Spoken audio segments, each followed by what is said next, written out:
you, and welcome to some kind of Fox content, and welcome to a game called Paws of Coal. And the reason why we're playing Paws of Coal today is because we have moved into Easter. So first of all, happy Easter to all of you that celebrates Easter.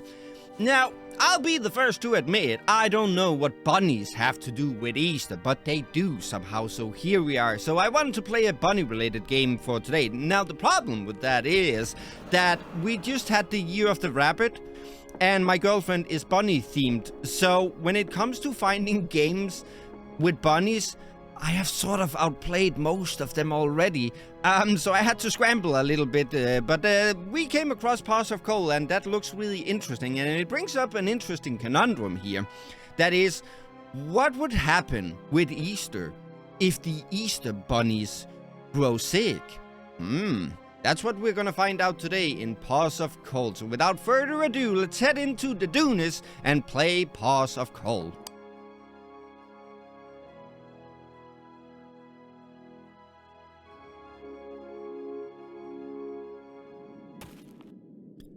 Dr. Hopper. Oh, that's a great name.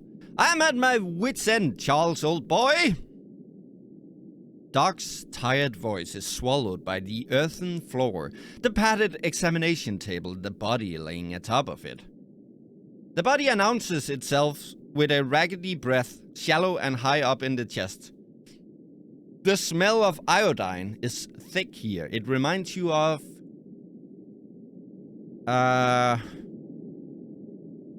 Nothing. I can't afford to be distracted. It reminds me of childhood and scraped knees. More of them are falling ill. You catch Doc saying, and I reckon we have an outbreak on our hands. Just look at him. There's a sharp snap. Steel meets flint, and a lamp flickers to life. Bates, lying on the examination table half awake, is looking all sorts of bad. His hair is matted, and there's a slick and greenish cast to his skin. Oh. I'm glad you agreed to help, old boy. Of course, only I'm not sure what use a botanist is to you, Doc. Don't mention it. Anything for a friend. Always, when community is at stake. Oh, that's a good one. But I'm gonna go with number 2. Don't mention it. Anything for a friend. Hold off on calling me that. Who knows what you might call me before we're done.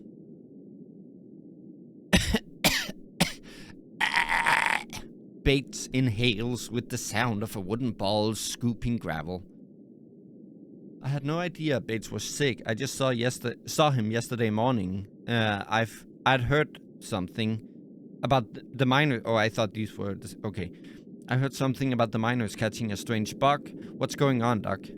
Yeah, let's listen to Doc. Something is... new clue added to your journal. Press J to check. Something is going around the rabbit population in burrows, and only the rabbit population. Right now, his paws start working circles on his temples. I've got 7 rabbits sick. Batesy here, his wife and 3 kids and 2 miners are taken topside, who I now can't reach because the damn elevator is down. Hang on, let me just check here. You can't open the... Okay. Why can't I... In dialogue. Okay. That's unlucky timing. Sorry to hear that. Go on. No, go on. Things started 2 weeks ago when a group of miners caught it. They got brought to me with seriously troubled breathing and on the edge of consciousness, all hardy boys in their prime. I couldn't make heads or tails of it back then, but after a few days in the new barn topside, they recovered, so I chalked it up to freak occurrence. Wait, why did you put them in the barn? Well, probably to isolate them, right? But it wasn't a freak occurrence. You couldn't have known better then. But it wasn't. With the decent. Shut up, phone. No, he locks eyes with you. No, it sure wasn't. That bit of presumption has got the stink of hubris about it now. Ah, your hubris! I loathe to assume anything now, old boy, but I've got to start somewhere. Do you mind giving me a sanity check? Wait, what? What did you have in mind? Well, apparently sanity or insanity. Huh? Did you get it? Because it's with the yeah. I want you to diagnose Batesy here. You must be kidding. Oof, I could give it the old college try, I guess. Oh, I was kind of hoping you'd say that. Well, if I'm working with, like, flowers and petals, am I the right person to be doing this? I could give it the college try, I guess. I wouldn't dare ask for more. I don't need any miracles yet, old boy. I just need someone to double-check my work. There's a book on my desk. It's a primer on rabbit illnesses. Read it and examine Batesy. Why can't I say that name? I always want to say Batsy. Let's see if we reach the same conclusion. Wait, what do you think it is? Alright, I'll give it a shot. Oh, I'll give it a shot. Don't need to hear what he thinks it is, yes. Press E to talk to Bates. Hang on, I want to see what we got going here. Status, not started. What are you talking about?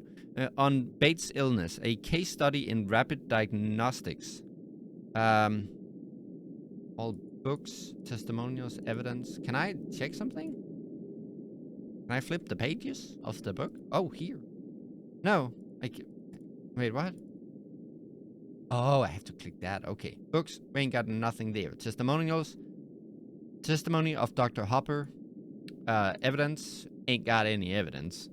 Well, that's just a dinky. Help Doc Hopper diagnose Batesy. Read the book on Doc's table. Check the patient Bates for symptoms. Use your journal to cross-reference your findings and come to a conclusion for Dr. Hopper. Okay. I'm gonna read the book. Yeah, you sure do the hopping. Also, why do you have a scale? Isn't that more for the jurisdiction? Kind of the law enforcing stuff. Where is this book? There it is. Lightning fast lagomorph diagnosis. A slim book on Doc's desk lies open to a heading titled Trouble Breathing, Trouble Speaking. 3 subheadings have been lightly underlined with charcoal. Altman's disjunction, gastric stasis, and esophageal petrification.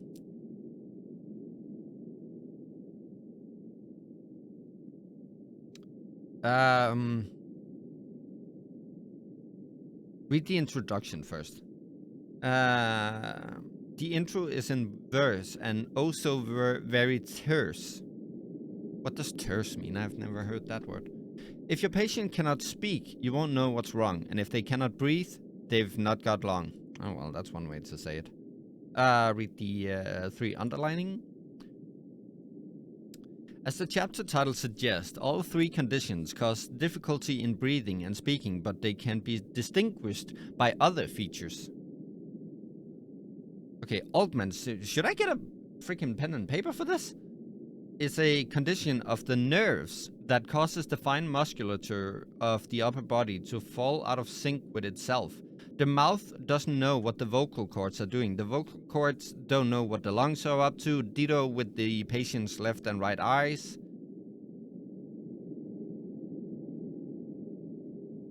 Oops, gastric stasis seizes up the core muscles of the mid-torso, locking up the diaphragm and pushing against the spinal cord, causing a spike in cerebrospinal fluid pressure. The spike in pressure, it is hypothesized, every word that contains TH I cannot pronounce, is what causes the telltale delusion and hallucinations. How would this stand out during diagnosis? You're looking for delusional rabbits with cramped abs. Okay. The esophageal petrification puts the esophagus into a kind of... Why couldn't I read? Okay. A kind of desiccated stupor, drying out the mouth and making speaking over a whisper an ordeal. Like falling asleep on your arm and losing feeling in it, but it's not your arm, it's your throat. A dry mouth speaking in a barely audible whisper. Okay. Do you have stomach cramp, Mr. Bates? You finish your notes on the possible conditions. It's time to check up on Batesy. See if anything matches up.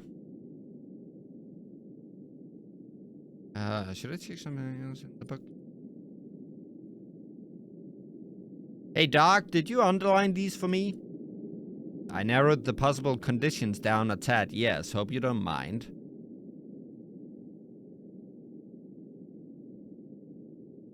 I appreciate it. I'm glad. Wait, there was one thing I wanted to do. Oh, I can't do that now. Okay, we should have checked what the conditions were for the first illness, but here we are. Okay, so we have, hang on. Let me just check something here. Books. Cramped abdominal muscles and delusion. Dry mouth and whispering voice. Crossed eyes and stuttering. See, that's what I wanted. Okay. Ha! He squints at you. He's skirting the edge of unconsciousness. How's your breathing? He sounds mighty uncomfortable. Yeah, but how's the breathing? Okay. Hang on, I'm not a dentist, but I'm just gonna check your mouth. His morning breath hits you like a highwayman's cosh, straight out of the dark of the rabbit's half-open mouth. He stirs as he notices you. Huh? Please open up, Batesy, I want to have a look. Huh? He snorts. Open up, we never open up shop without Papa. Oh, delusions. Raise an eyebrow, Doc. I already got this one figured out. He's delusional. He shrugs wordlessly, motions for you to keep going. We don't? Of course we don't. Papa was very clear to us about it. So, I'm not noticing anything about, like, him whispering yet. That's a good... Well, not necessarily a good sign, but it's a good sign in trying to diagnose this thing. Who do you think I am, Batesy?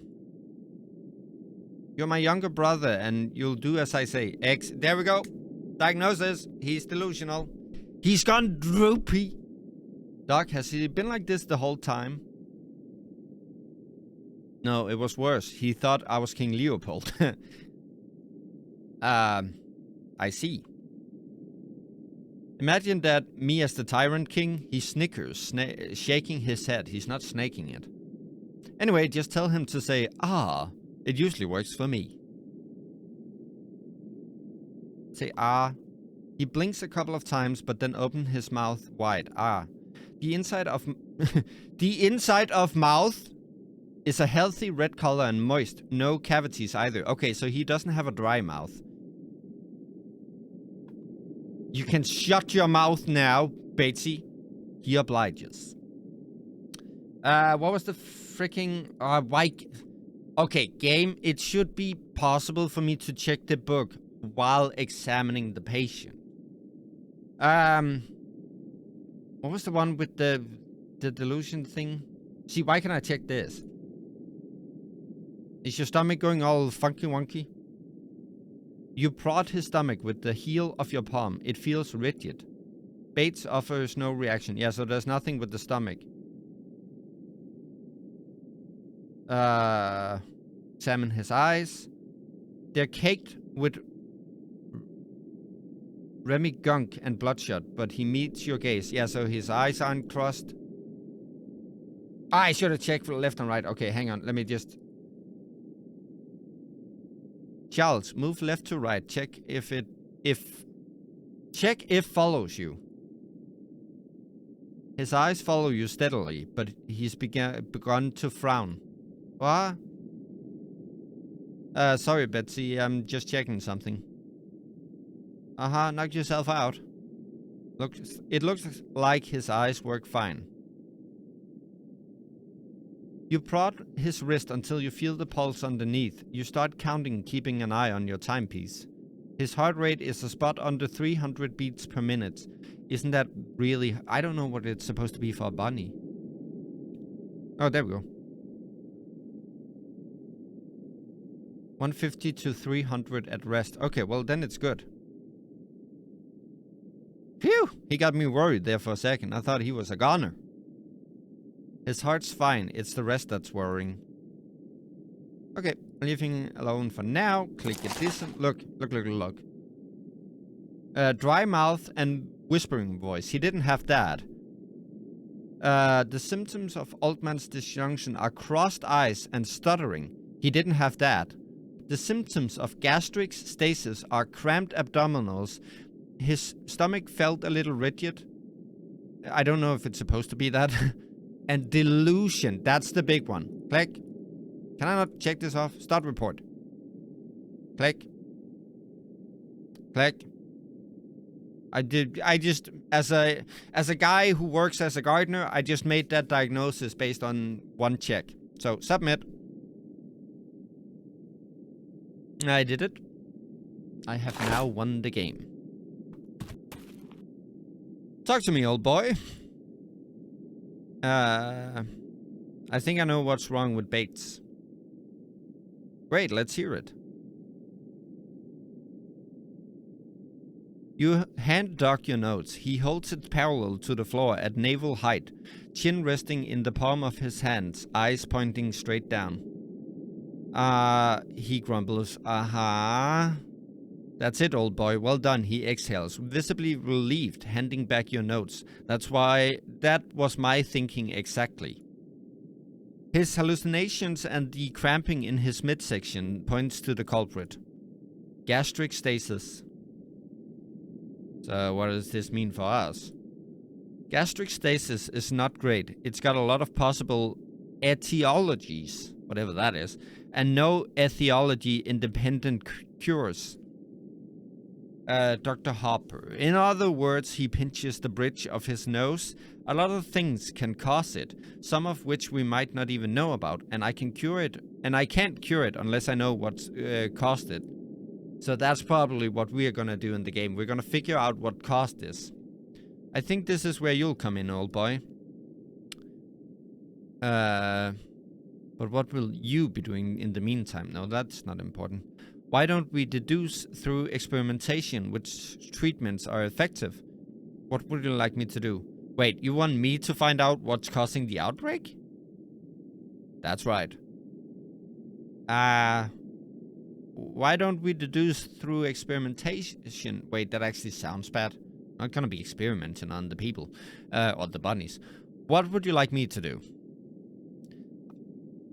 I was thinking you could try snooping around town, see if you can't find some common denominator between the patients. Oh, snooping. I like snooping. I like turtles. Snooping. I don't think I'm the snooping type, Doc. Relax, Charles, he smiles. I'm not suggesting any cloak and dagger business. It'll mostly be talking to a few folks, all right? I can do that. That's the spirit. Where should I start? Well, first off, before you get going, I recommend taking a gander in the book on gastric stasis on my desk. You should have some sense of the possible causes of the disease. He motions to the desk. It should be next to the book you just read. I'll do that. After you've done that, you should investigate the circumstances leading up to the various groups of rabbits falling ill. To find a common denominator, right? That's right, so... The first group to fall ill was 4 minors. Inigo, Poppy, Murdoch, and Finn. That was 2 weeks ago in the evening. Inigo should still be in town. See if you can't get him to open up. Aha, talk to Inigo. The second group, the 2 minors, Larry and Copper, well, he scratches behind his ears. That might be a problem, as both of them are stuck up top. But Garth brought them in 3 days ago around lunch. Try talking to Garth, see if he knows anything. That's right. And lastly, the Bates situation. Yesterday around lunchtime, Linda just about managed to get to my office to tell me Batesy was ill before she too started wheezing and talking nonsense. Take this. He holds out a sizable brass key. It's for Bates' flat. Why do you have that? Linda and the kids are there, so don't be alarmed, but I'd like you to take a look around. What do you mean, take a look around? I mean, go through the flat and see if you can't figure out what they were doing prior to falling ill. Alright then. That Doc exhales with noticeable relief. Should be it, old boy. If you got any questions, I'll be right here for you. Otherwise, he adds, good luck for all our sakes. No, I don't want to make promises. Don't ever do that in a medical situation. Don't be like, we will cure you. Thanks, Doc. You too. Where's the other book?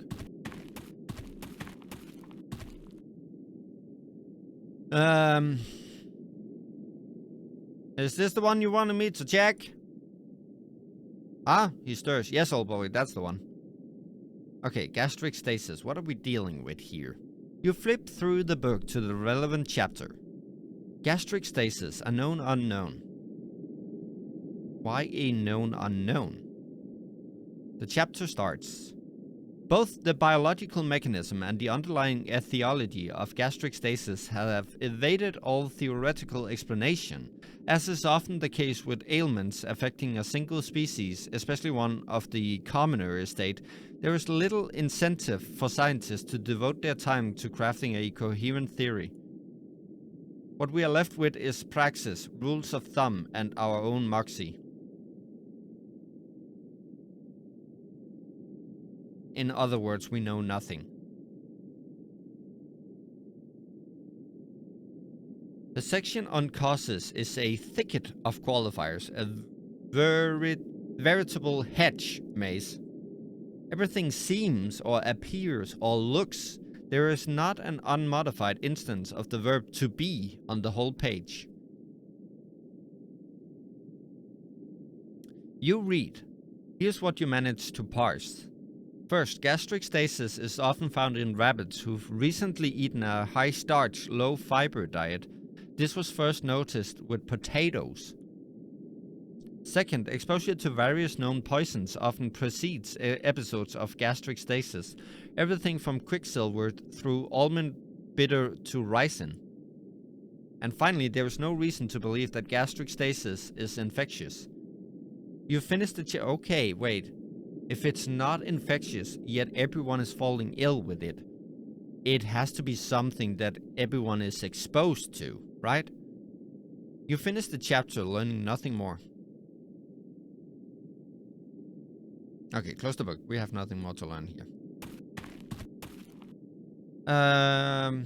Yeah, let's just exit. Oh, well, here we are. Okay, the music suddenly kicked up. Jesus Christ. Oh, it looked like Finland. Huh. Could it be the exposure to the freaking symphony? Jesus, I'm gonna turn the volume down a bit. That kicked up a notch. Okay, so okay. Oh, there's a bunny. Should talk to him. Hi. Jimmy, the elevator operator. No, I don't want to go up just yet. Also, am I a porcupine stuck in a rabbit's world?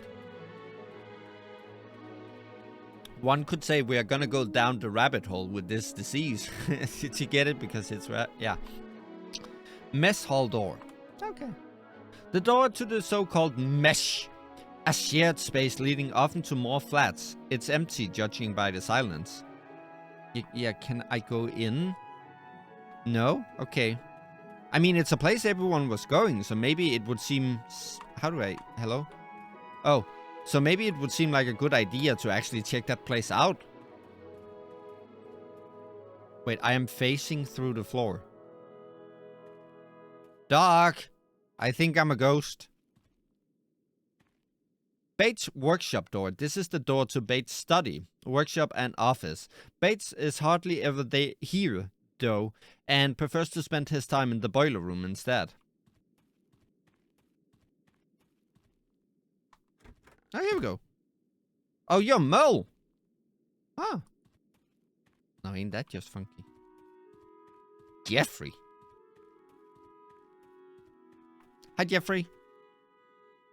Morning, Charles. How are you today? I'm good. Thanks for asking. That's splendid. Now, how can I help you? No, we're not doing the... I almost did the Bill Clinton voice again. What kind of records do you keep here? Is it like a Guinness Book of World Records, or is it more like records of what has been going down?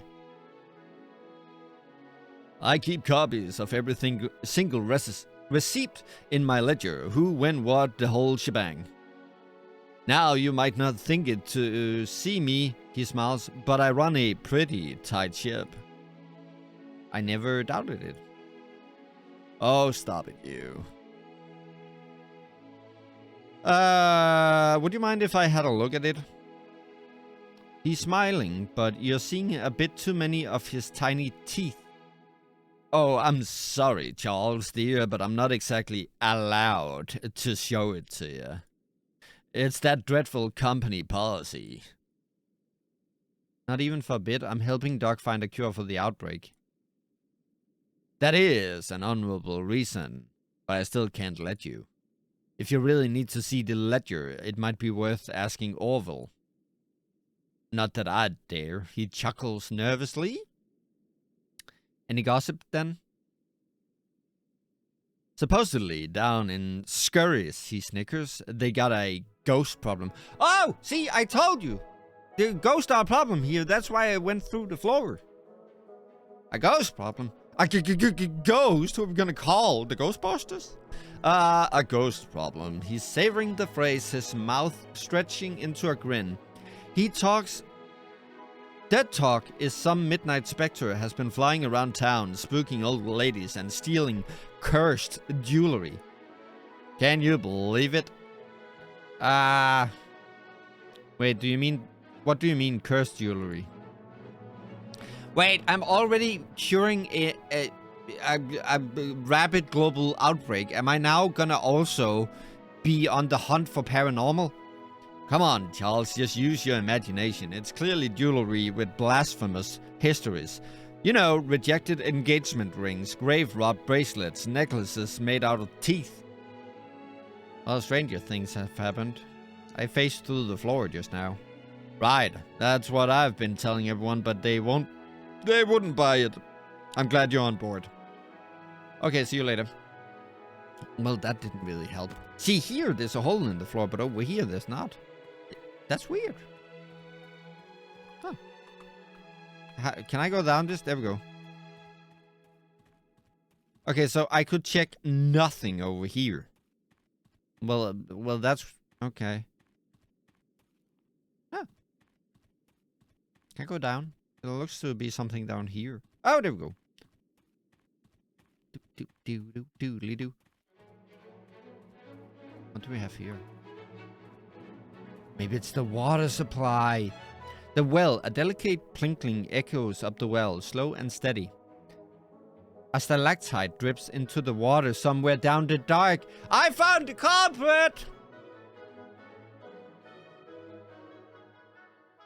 Beyond the rim lit by the warm lamplight, the darkness is total. You can't see a thing. Okay, well, I need some light for that. Maybe the stalactite dripping into the water supply carries with it some sort of illness. And that's where it all went to, you know.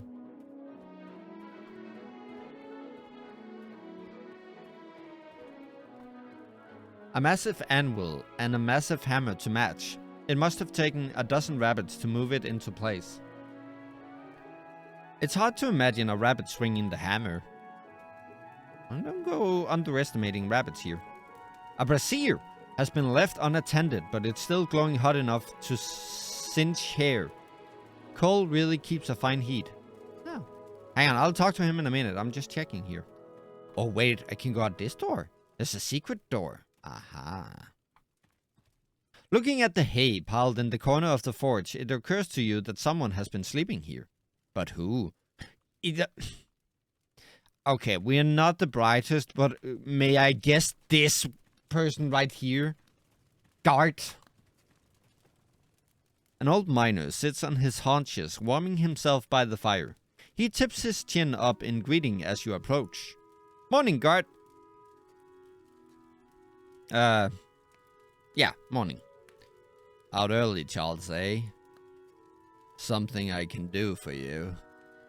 Could you tell me about Larry and Cooper? How they fell ill? Yeah, I sure could, Charles. I'm not going to, but I could. What'd you like to know? See, what did they do during the lunch break? That intrigues me because I have a feeling that it is something they eat or something they drink.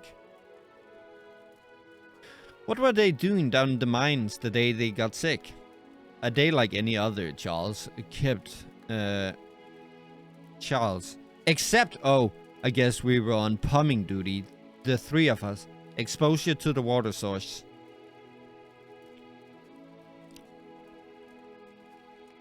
Pumping duty. I only mean we were setting up the pipes for the water pump. To drain the lower shaft, you see. How did the pumping go? How did it go, huh? We never finished. How come? On account of me having to take the boys to dock at lunch break. By the time okay, how quickly does this disease work? Because that seems rather fast after being exposed to it. By the time I got back, I was 2 men short and already behind. The boys, to their credit, did a good job of it in the morning. Anything out of the ordinary happen? See, Charles. He hunches a bit forward, braces against the knee. You'll have to help me a bit here. What do you mean out of the ordinary, precisely? What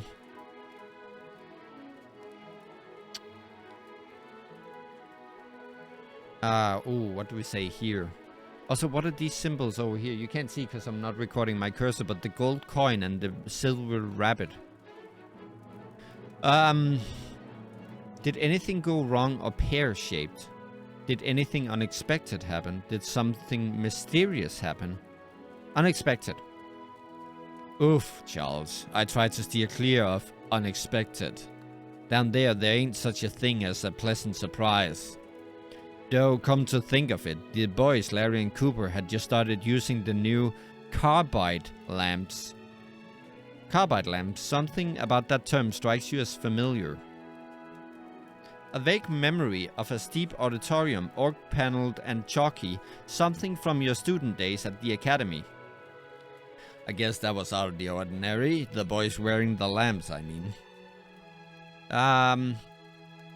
You mentioned Larry and Cooper were wearing carbide lamps. I reckon that's what they call them.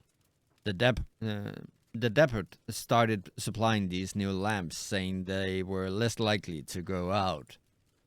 They got this line coming out to a tank of your belt, feeding the flame up top. When did the boys start wearing the new lamps? I reckon that was the first day they wore them. Yes? Okay, so again, that seems... If the lamps have had anything to do with it, that seems rather quickly that they start falling ill and start showing symptoms. I kind of need to... I think I need to go back to Doc and ask him, like, how quickly symptoms set in.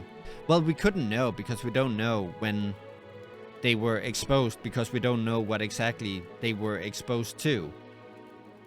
Seemed pretty happy with him, too. So, you didn't wear one? Nah, Charles. The word is we're all gonna be required by the company to wear them soon. We're all. But I'm too old to get excited by every newfangled contraption, so until they make me, I am sticking to good old wax. He taps the front brim of his hard hat, right under the burning candle. Let's back up a bit here. Let's circle around. What did they have during their lunch break? The usual, Charles. They had Joe, a few rounds of cards, and a drink.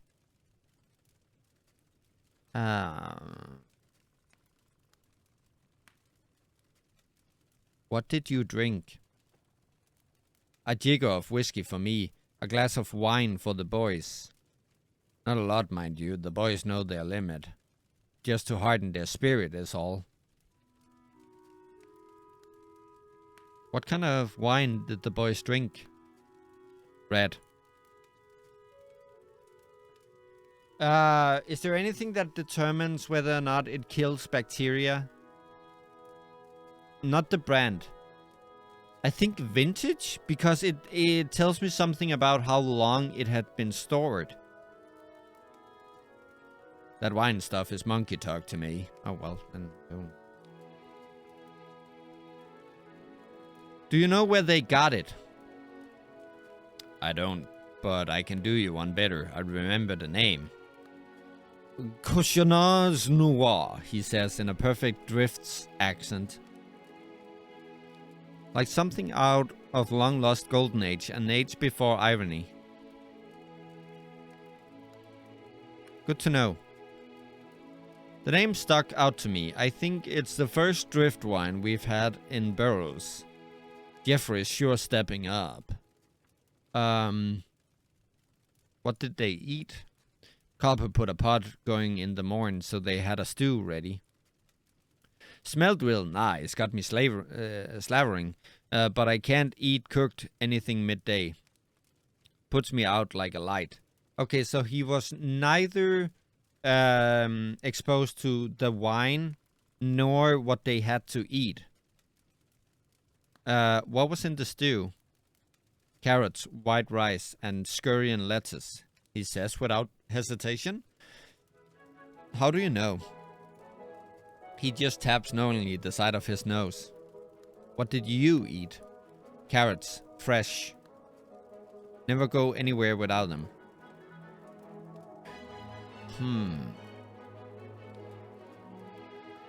Alright. So it could be that they boiled the thing in water, but then shouldn't that kill most bacteria? Tell me about the moment you noticed they were sick. He looks off for a second, nibbles on the inside of his sagging cheeks. They were in the middle of their game. We had but a few minutes before the bell rang. So hurrying they were to finish up. But just as Cooper was about to take the pot, he started coughing. Miners don't cough, you see. What happened then? I turned to look at him, but he waved me away, saying it was nothing. Except he called me Bobby, so he was already delirious by then. I mean, if it is the wine or the food or the lamps, it just seems rather quick.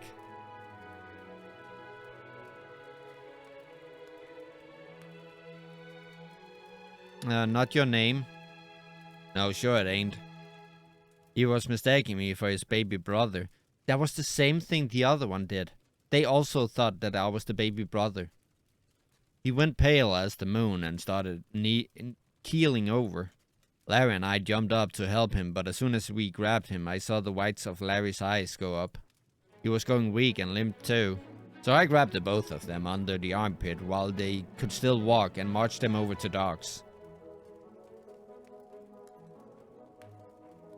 It's good that you did that. I could hardly have done otherwise. You played cards? No, I said they played cards. I don't touch the stuff no more. I'm not gonna pry into that. The boys played some pedestrian stuff, he snorts. Links off or the swords. They didn't even manage to finish up though, he adds sadly. They already started keeling over, spouting something barmy. Even left their cards behind. He pulls out a deck box from a pouch on his belt, as if to prove that what he's saying is true. Wish I could get it back to him, he says, holding out the deck to you.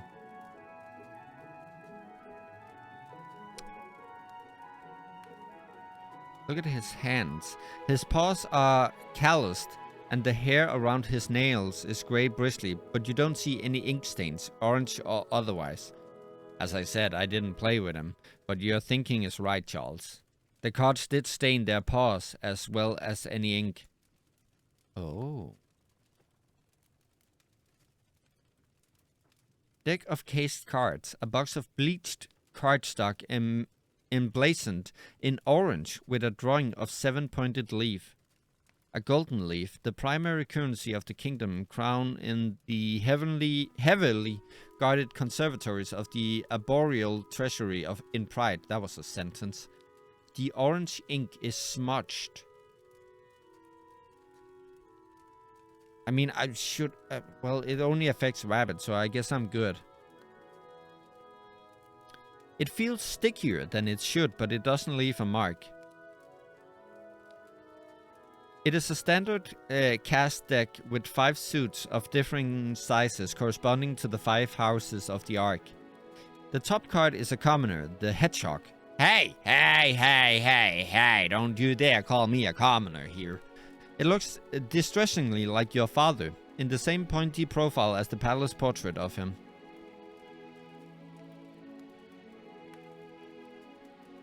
Is the ink on the cards also smudged? You flip through the cards.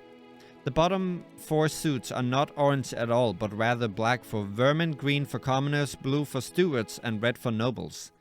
The ink on these cards is as crisp as virgin snow, not smudged at all. Okay, so something with the orange ink. However, the top suit, the king's, is the same orange as the gold leaf on the box, and it is smudged.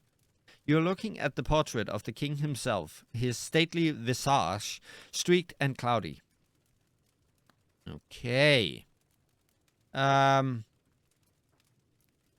know it only affects rabbits. Wait, is this guy a rabbit? I don't know. But you should refrain from touching them too much. He raises an eyebrow. Why is that? You think they might have had something to do with the boys getting ill? No, but just to be on the safe side. Yeah, I don't know anything yet, but let's not test faith. I see. How come the ink smudged? Same reason my pig needs reshaping twice a week. They're both used in harsh environments. They are both mishandled by sweaty rabbits.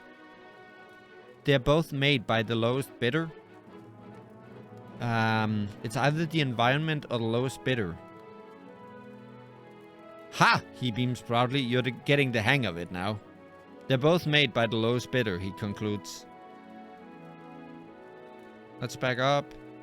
Tell me about your workday before lunch. No, they already did that, didn't they?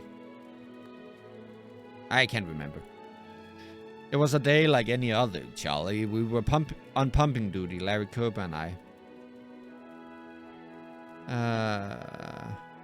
Yeah, I already asked this. Okay. So, I think I got what I needed from this guy. Okay. So, something about the ink, maybe something about the wine, something about the food. Like, everything is open for grabs right now. Hang on. Before we exit that door, I want to check if there's something more in this realm. I see there's a door down here. Bates' second door. With trash. Trash, it's a big heap of broken mechanical components and other junk. Bates has been telling you that he'll get rid of it one day, but you don't think it will happen anytime soon. The last time you rummaged through Bates' trash, you cut yourself on a rusty edge, which was almost as bad as the talking to Doc Hopper delivered as he sewed you up. Okay, let's leave the trash alone then. Can I go in here? Charles, this door leads to Bates' flat, but you don't think you've ever seen them use it. They only ever use the other one. Okay, okay. Oh, there's a lot to check down here, actually. Hang on. Yeah, okay, okay. I'm gonna go out the other door before we get into Bates.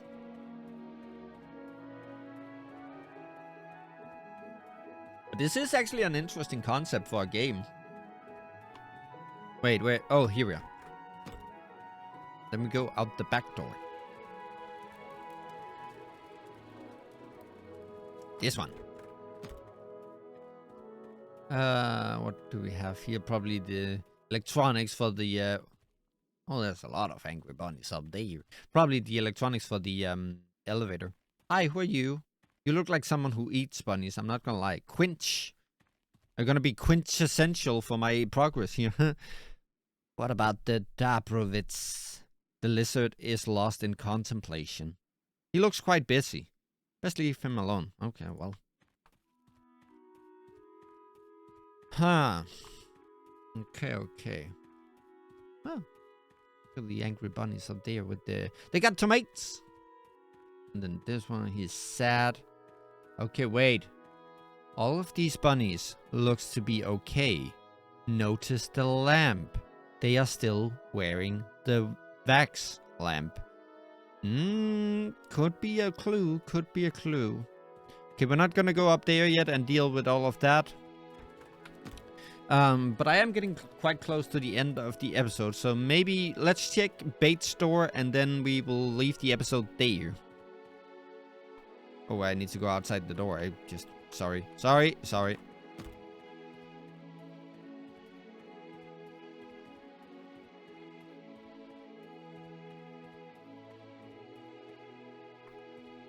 Door to Bates. The door to Linda and Bates' flat. The key Doc gave you is burning a hole in your pocket. Unlock the door.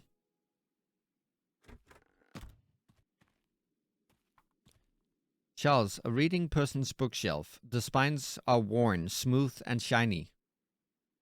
Why not check the books, see if the ink is orange? Okay, fine. A roughly rendered oven. Its angles and lines are ill-defined, as if it had softened from the heat in its belly. Inside a stack of dinner plates, sits next to a bottle of wine. Inspect the bottle of wine. A half-full bottle of wet wine, barely restoppered. The stained cork sticks out an inch. Look at the label. That's the same wine. The label shows an outline of a pig, a breast, a castle wall. Wait, what? Sinister, with sharp battlements and dense machicolations. What is that word? Behind it, a grey outline of 3 towers, the famous shape of the Pantherion, the inner keep of Blackbark. The scene of former capital destroyed in the Kingdom of Rebellion. The fat grump. Oh, we're talking about Aaron. Fisher's comfort, dependable. But not, it's here to tell you something about values. Read the vintage. And below the stamp of the vineyard. Southern Drifts Cooperative. It read dry as ash, red as blood. Okay. Apart from a few stray pieces of tinder, it is empty. No one restocked it. 3 tin plates stacked on top of each other with tin forks sticking out of the topmost. They are caked with food scraps. Some orange... Whenever I hear the color orange, I get a little hickey here. Flakes, the remains of cooked carrots, sage green slivers, scurrian lettuce, you'd wager, and tiny specks of white stuff, the upper limit of grain size. It's white rice, a southern species, you reckon? Okay. So it could also be the food.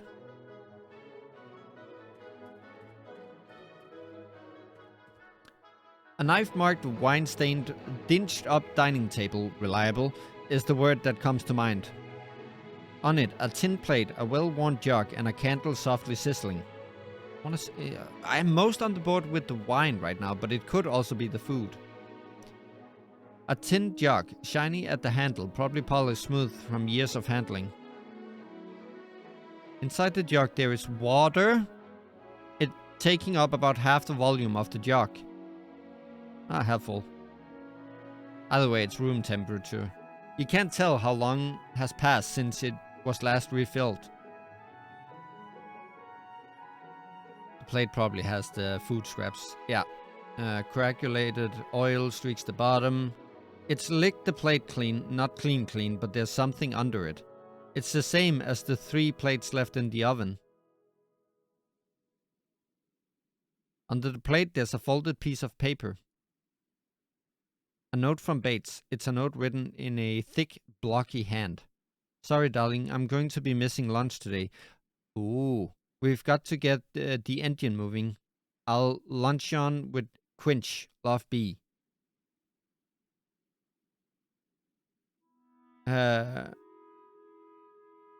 This could indicate that it is not the food, because maybe Bates didn't eat the food here. It's Bates's note to his wife, but the implications are a bit murky. Might be worth showing someone. Back to the table. Inspect the candle. The candle burns warm and bright. It must have been lit by Doc, just like the lantern. But it's a wax light. Linda. This heap of duvets and quilts is actually Linda sleeping. You can tell by the snout peeking out at the very end. A wet towel is draped across her forehead. Her breathing is short and wheezy, and she grimaces with every breath. Better leave her alone. Kids are sleeping. They are mumbling something to themselves in their high baby voices. Okay, leave them alone. And something with the photo. That's cute. Okay, so we're starting to get some clues here to what it could possibly be that's going on. It could either be something with the water, the wine, the food, the candles, or it could be something that we haven't gotten into yet. Maybe we'll do so in the next episode, because I have to leave this episode here. It's actually a fun concept for a game, and I'm looking forward to the next one, and I hope to see you there too, and I hope you enjoyed watching this episode. Alright, I'm out.